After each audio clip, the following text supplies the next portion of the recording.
Welcome to AWC in Focus. I'm Dr. Linda Elliott Nelson, Dean of Instruction at Arizona Western College.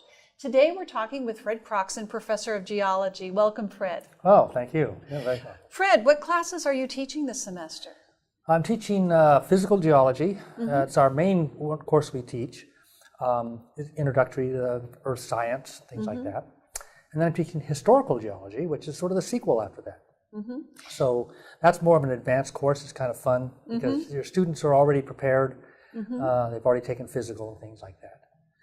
I'm also teaching environmental science, 280, which is an advanced course for the environmental science degree program.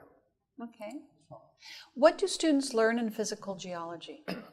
That is the fundamentals of how our Earth works. Could you tell us a little bit about that? Gosh, they learn At least in a very short period of time. Yes. Here's the cliff notes. Plate tectonics, so how the outer part of the Earth works.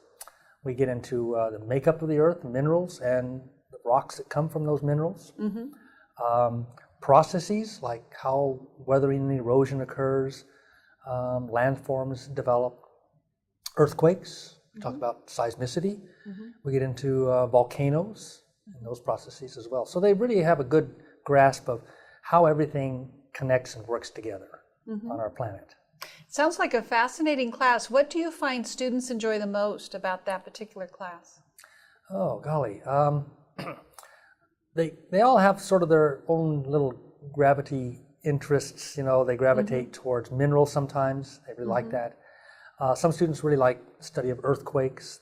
They latch onto that because they've experienced earthquakes before. Yes, that's true, especially here in Yuma. Yes, right. So they have something that you can relate to and you can explain it.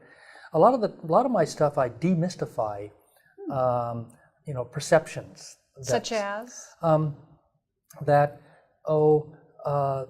Someday Yuma's going to be shoreline because everything to the west of us is going to fall off in the Pacific Ocean. You know. So how is that demystified? I tell them, don't worry about it. Keep paying the mortgage on your house. Okay. Because that's not going to work. California's not going to drop into the ocean. If anything, it's going to be actually coming up a little bit as it moves and slides past us. Yeah. Interesting. Yeah. Well, you've done a lot of work with fossils as well. What Correct. can you tell us about fossils, and do we have any classes that describe fossils? I do teach a class, but it's only about every 4 semesters called Introduction to Paleontology because we don't have very many students that elect to go on a geology transfer program, from here at least. So I only offer it once I have a certain cadre of students. Okay. And that's Introduction to Paleontology.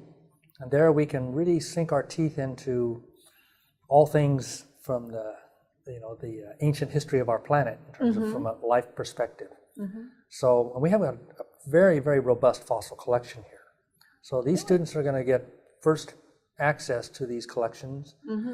Most of the collections are organized by their taxonomy, so they can get that perspective. And there are some fossil localities nearby that I also take the students to visit as part of that. On some occasions, in past years, I've even taken the students over to the Los Angeles County Museum and the La Brea Tar Pits. Oh, that sounds fascinating. So that's, I have access to the back and the collections and things like that. So they really get a good exposure to a natural history museum. Oh, that's great. Thank you so much for sharing that with us. Yeah, my pleasure. And that's today for AWC in Focus.